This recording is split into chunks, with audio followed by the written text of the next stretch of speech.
வணக்கம். தலைப்புச் செய்திகள். பாஜக அரசு தமிழகத்திற்கு தொடர்ந்து வஞ்சனை செய்து கொண்டிருக்கிறது. தமிழக முதல்வர் மு.க.ஸ்டாலின் குற்றச்சாட்டு.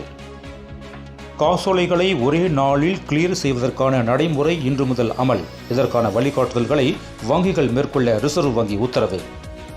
அமைதிக்கான நோபல் பரிசு தனக்கு வழங்காவிட்டால் அது நாட்டிற்கே அவமானம். அமெரிக்க அதிபர் டொனால்ட் ட்ரம்ப் வேதனை. ஆதார் அட்டை அப்டேட் செய்வதற்கான சேவை கட்டணத்தை உயர்த்தி இந்திய தனித்துவ அடையாள ஆணையம் அறிவிப்பு. டெல்லியில் கைது செய்யப்பட்ட போலீஸ் சாமியார் சத்யஞானந்த பாபா சர்வதேச பாலியல் மோசடி செய்தது உறுதியானது. அவரது செல்போன்களில் விமான பணிப்பெண்களின் புகைப்படங்கள் மற்றும் பயோடேட்டாக்கள் உள்ளதாக போலீசார் தகவல். கரூர் உயிரிழப்பு சம்பவம். தாவிக நிர்வாகிகள் ஆனந்த் நிர்மல்குமாருக்கு முன்ஜாமீன் வழங்க ஐகோர்ட் மறுப்பு.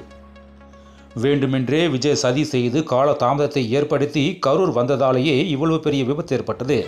தமிழக சட்டப்பேரவைத் தலைவர் மு. அப்பாவு குற்றச்சாட்டு. கரூர் கூட்ட நெரிசல் சம்பவம் தொடர்பாக விரிவான அறிக்கையை கேட்டு தமிழக முதல்வர் மு.க.ஸ்டாலினுக்கு பாஜக எம்பி அனுராக் தாக்கூர் கடிதம்.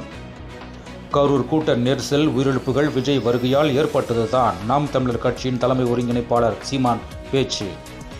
கரூரில் 41 பேர் உயிரிழந்ததற்கு அரசு போதிய பாதுகாப்பு ஏற்படுத்தி தராததான் காரணம். தருமபுரியில் பொதுமக்களிடையே அதிமுக பொதுச் செயலாளர் பழனிசாமி பேச்சு. கரூரில் கூட்ட நெரிசல் சம்பவம் தொடர்பாக சிபிஐ விசாரணைக்கு உத்தரவிட கோரி தாக்கலான மனுவை உயர்நீதிமன்ற மதுரை அமர்வு தள்ளுபடி செய்தது. தேசிய மற்றும் மாநில நெடுஞ்சாலைகளில் பொதுக்கூட்டங்கள் நடத்தவும் தடை விதித்தது. அமெரிக்காவின் அழுத்தங்களுக்கு இந்தியா அடிபணியாது. ரஷ்ய அதிபர் புதின் உறுதி. மேலும் விரிவான செய்திகளுக்கு அரசியல் ராஜ்யம் மின் இதழை படியுங்கள். நன்றி, வணக்கம்.